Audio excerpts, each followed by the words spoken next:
Kalaban din po yun. No? Maraming kalaban, kapatid. Hindi lamang ang dyablo. Maging ang ating sarili minsan kalaban din po natin. Okay? Kaya dapat, una muna sarili natin. Dapat magkaroon ng tinatawag na pusong nakapako sa pagtiwala ko sa ating Panginoon. Kaya huwag tayong matakot, mga kapatid, ano man ang gagawin ng tao sa buhay natin. Si Joshua, nung siya po ay napunta ng Kanaan, no? Dahil si Joshua din po, during the time, ay matakutin, no? Kaya sabi ho dito ng ating Panginoon, basahin po natin, Joshua, chapter 1, verse 8, verse 9, sorry po. Chapter 1, verse 9, sabi dito, have not I commanded thee, be strong and of a good courage, be not afraid, neither be thou dismayed, for the Lord thy God is with thee, whithersoever thou goest. Tingnan niyo po, hindi ba kita inutusan, ikaw ay magpakalakas at magpakatapang na mabuti. Huwag kang matakot ni manglupaypay, sapagkat ang Panginoon mong Diyos ay sumasa iyo saan ka man pumaroon. Naging matagumpay po ba si Joshua? Naging matagumpay dahil po sa Panginoon. Amen po? Hindi po dahil sa kanyang sarili. Kaya nung si Joshua ay nakapako ng kanyang puso sa Diyos, anong sabi niya sa mga Israelita? Paglilingkuran niyo ba ang Diyos? Sabi niya, sinabihan ni Joshua ang buong Israelita, maglilingkod ba kayo sa Diyos? Kasi nakita po ni Joshua na para bagang ang kanilang paglilingkod sa Lord, paisi-isi lang. Walang tiwala sa Panginoon. Kaya anong sabi ni Joshua? But as for me and my house, we will serve the Lord. Kapatid, sa paglilingkod, mahalaga ang buong pamilya. Amen? But as for me and my house, we will serve the Lord. Tingnan niyo po. Wala naman magawa si Joshua kung ayaw maglingkod ng mga Israelita during the time. Basta ang gusto lamang niya na ang kanyang pamilya ay maglingkod sa Panginoon. Kasi po, once na merong pamilya na hindi naglilingkod sa Diyos, mahirap po yun. Mahirap po. Kailangan intact. Kailangan sama-sama sa paglilingkod po sa ating Panginoon. Kaya po naging matagumpay si Joshua na nakarating sa Promised Land. Nakarating po ba siya sa Promised Land? Yes. Amen.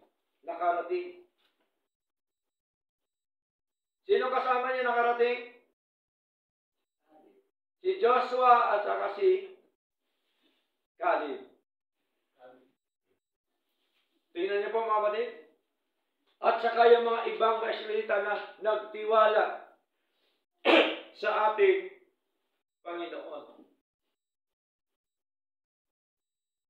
Kaya po, napakahirap pagka si Joshua ay tumalikod sa Panginoon. Sapagkat malinaw na sa banal na kasulatan, may paninindigan po si Joshua, nakafix ang kanyang puso sa Diyos, nakita niyang kapangyarihan ng Diyos. Kaya po, ang sabi po niya, as for me and my house, we will serve the Lord. Pagka po ba hindi nakafix ang puso natin sa Lord, ano po ang maging mangyayari po.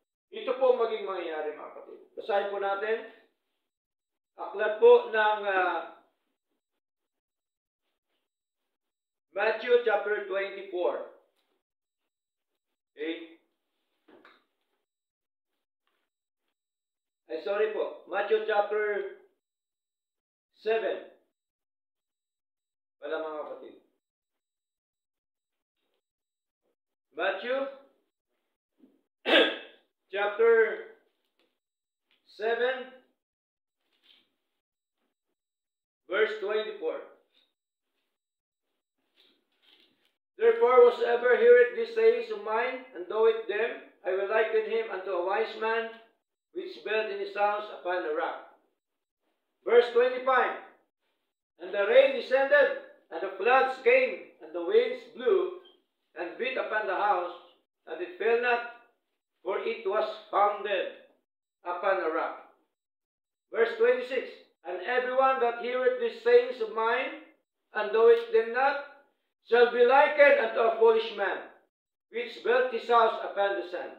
Verse 27. And the rain descended, and the floods came, and the winds blew, and beat upon that house, and it fell, and great was the fall of it. Dalawang klaseng bahay tinayo. Tinayo sa bato, at itinayo ko sa buhangin. Ang itinayo sa bato, ibig sabihin, ginagawa niya ang kalooban ng Diyos. Dumating man ang mga bagyo, anuman, mga pagsubok sa buhay, ano ang nangyari sa kanya? Nananatili siya. Tama? Matibay siya eh. Pero yung nakatayo sa buhangin, dumating ang bagyo, ang ulan, wash out. Bakit? Mahina ang kanyang pundasyon. Ganon din po sa paglilingkod sa Lord. Once na maging mahina ang pundasyon natin, hindi nakafix ang puso natin sa Lord, tiyak po yan. Babagsak tayo sa ating paglilingkod sa Lord. Amen po? Mawala tayo sa paglilingkod sa Diyos. Sapagkat po, malinaw ang sabi po ng ating Panginoon, sa aklat po ng Hebreo, basahin po natin chapter 3, verse